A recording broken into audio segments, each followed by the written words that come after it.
It is a touchback, and the entire world goes crazy. Every time one of those plays happens, a lot of people on social media react as though they didn't even know it was the rule.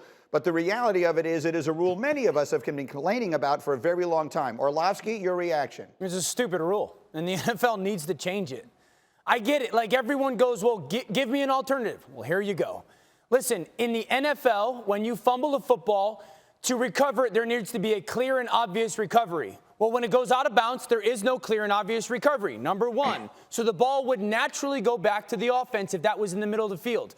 Number two, when you fumble the football forward and it goes out of bounds without a clear and obvious recovery, it goes back to the spot of the fumble.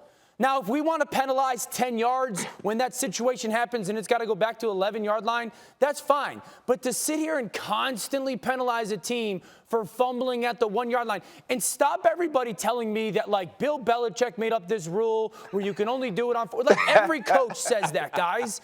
Every coach in the NFL and college football teaches their players not to do it. I've seen Patriots do it. I've seen a ton of guys do it. So the fact that we have to constantly penalize offenses for being aggressive or playing with effort in that situation is stupid. And the NFL needs to rectify this rule to stop rewarding the defense and constantly penalizing the offense. Go ahead, RC.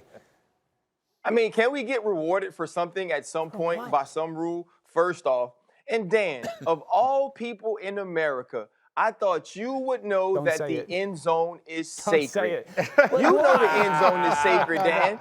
You know we treat the end zone differently. It's the one place in the world where if you hold, it's a safety. It's the one place in the world where if it's intentional grounding, it's a safety. Everything is different where it's painted. That's where it's painted. It's a sacred place. And it's either we make a decision to keep the rules to where fumbles are ruled a certain way, or to where fumbles are treated a certain way, or we continue the tradition of the end zone being sacred. And I get it.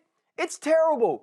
If you play offense, you drove 90 yards, you tried to show a lot of effort, and the ball went through the end zone. So hold on to it. So I'm not going to sit here and whine. I'm not going to say, oh, we should change the rule, because like I said, Dan, if anybody knows in the world, the end zone is sacred. Well, first of all, I have to let Orlovsky have a rebuttal to that. Go ahead, Dan. First of all, you know what used to be special and sacred? Our friendship. You know what is no longer? Our friendship.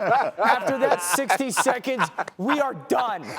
Okay. All right, Rex, let me come to you on the rule, because I have a whole other thought. Go ahead. The rule. Well, I think when you look at it, obviously this rule should be changed. I mean, we look at this thing 4 or 5 times a year. I'm saying, look, I mean, I'm just telling you. Cowher said at halftime, if you want to put the ball out to the 20, that's fine, but just give it have to the offense. And I could see something like that. I believe this rule will change. All right? I've never had a problem. And Dan's right when he talks about every single team in the league. You show videos of it. You don't do this type of stuff because of the stupid rule.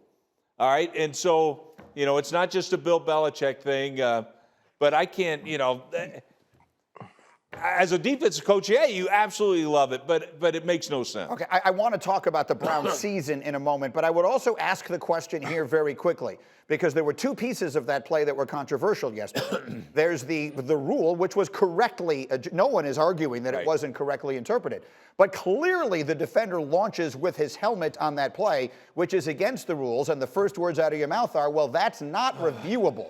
And the question I continue to ask on this show, on the radio, and I will never stop asking is, why is anything not reviewable? Anything that is that clear and obvious can be reviewable. Coaches have a limited number of plays they can challenge, so if you want to allow them to challenge something that was clearly, if they could have challenged that play, that clearly would have been overturned. Yeah, absolutely. Right? But here's the thing. If you're an official, the number one job you have is not to officiate the game. It's to protect the players. Right. So what the hell are you looking at? Don't tell me, oh, he's got this to look at, whatever. Meaning, why wasn't it called? Yeah, I don't understand it. Your number one job is protect our players. All right, and that's what it should be. And why the hell you missed this? I don't know. It's beyond me. So clearly he did dive in. RC, again, I feel like I have to ask the safety in this conversation. Is there any question but that the way the rules are currently officiated in the NFL, that should have been a penalty?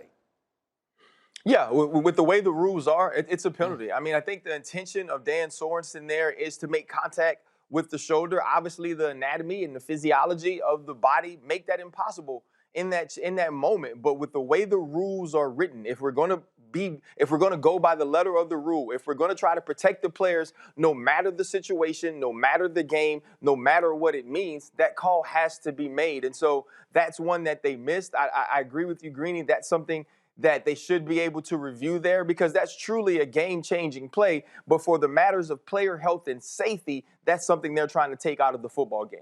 100%. Thank you for watching ESPN on YouTube. For live streaming sports and premium content, subscribe to ESPN+.